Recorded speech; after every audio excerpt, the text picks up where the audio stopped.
The impact of radio extends well beyond talk and music, and for radio enthusiasts, one museum on Cape Cod is a must-visit to learn about its remarkable history. This is the Marconi-RCA Wireless Museum in Chatham, Massachusetts. It resides in the building that used to be Chatham Radio, which was a ship-to-shore radio station, built in 1914 by the Marconi Wireless Company of America. The station went live in 1919 under the guidance of the Radio Corporation of America, or RCA, and remained on air all the way until 1997.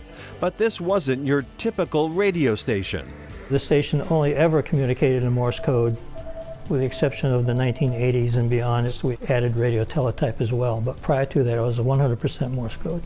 You might say that for ships, radio represented a combination of today's alerts, GPS, and text messages. Certainly all those current functions, they would report their positions, report their status.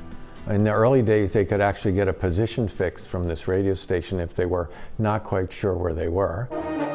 At first, the Chatham station was focused exclusively on merchant ships, but all that changed during World War II.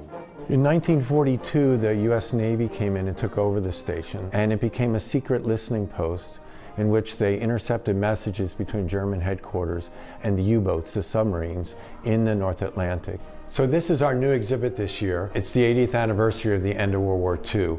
So we have an exhibit on what went on mostly in Chatham, but also some that went on other parts of Cape Cod during World War II.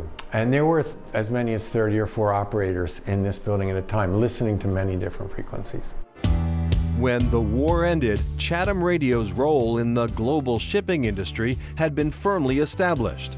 You had the movers and shakers of the world on these ocean liners, the Rockefellers and people like that. And they communicated every day. They could even trade stocks through this station. Banking took place through this station, all done by Morse code. And that was a big part of the business. How do visitors react when they learn what went on in this modest building? Amazement. I mean, people say, wow, you know, they're kind of taken back by it. They think, wow, all this in little old Chatham, you know, all this happened here.